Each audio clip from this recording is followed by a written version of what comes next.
সামনে কিন্তু খেলা আছে আমাদের সঙ্গে, খেলতে হবে কিন্তু এই যে লাল সবুজ বাংলাদেশের সঙ্গে খেলা হবে কিন্তু। আর মনে করো পাকিস্তানের সঙ্গে তোমাদের খেলা ছিল, তোমাদের সঙ্গে খেলা হবে, আবার আমাদের সঙ্গে দেখা হবে।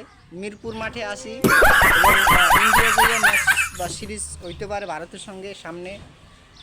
তো কথা ওটা না, ভারত হলো যে একটা ক্রিকেট চোর, ক্রিকেটে চুরি করে, এইদিকে চুরি করে ওইদিকে ভারতের মতো দুর্নীতি এই পৃথিবীতে আর কোনো দেশে নাই। আমি যেটা বলছি বুঝতে পারছেন, ভারতের মতো দুর্নীতি আর এই পৃথিবীর দ্বিতীয় কোনো দেশে নাই। অতএব ভারত ক্রিকেটে যে চুরি করে, মানে ভারতের দাদাগিরি সব জায়গায় চলে, ক্রিকেটেও ভারতের দাদাগিরি চলে। পাকিস্তানে যেয়ে খেললো না ম্যাচ, এই যে দেখো আমি পাকিস্তানের সাপোর্ট করি, তুমি পাকিস্তানে যেয়ে ম্যাচ খেলো না তোমরা।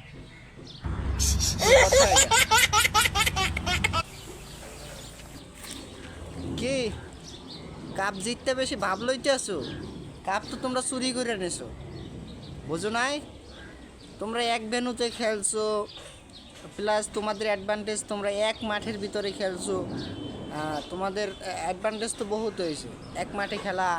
এবং ওই ভারতীয় দাদারা, কি কাপ জিততে বেশি ভাব লইতে আসো? কাপ তো তোমরা চুরি করে এনেছো, বুঝো নাই? তোমরা এক ভেন্যুতে খেলছো, প্লাস তোমাদের অ্যাডভান্টেজ, তোমরা এক মাঠের ভিতরে খেলছো, তোমাদের অ্যাডভান্টেজ তো বহুত হয়েছে এক মাঠে খেলা।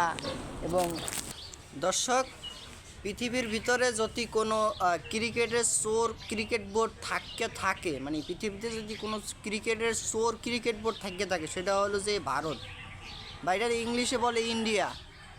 ইন্ডিয়ার মতো চোর ক্রিকেট বোর্ড পৃথিবীতে আর কোনো দেশে নাই। আমি একটা কথাই কইতে চাই,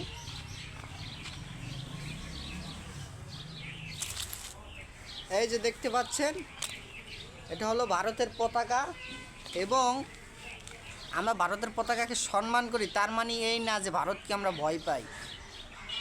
ঠিক আছে, ভারত আমাদের উপরে যে অত্যাচারগুলি চালাইতেছে, জুলুম করতেছে, এই যে বর্ডারে একদিন পর পর মানুষ মারা যাইতেছে, এগুলির প্রত্যেকটা হিসাব হবে কিন্তু একদিন, প্রত্যেকটার হিসাব হবে। আমরা কিন্তু ভারতের পতাকা ছিঁড়ে ফেলাই না, পতাকা পুরাই ফেলাই না।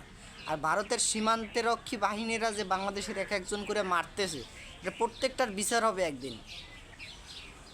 সবাই ভালো থাকবেন, আমার জন্য দোয়া করবেন, আমি যেন আরও ভিডিও আপনাদের জন্য দিতে পারি। আমি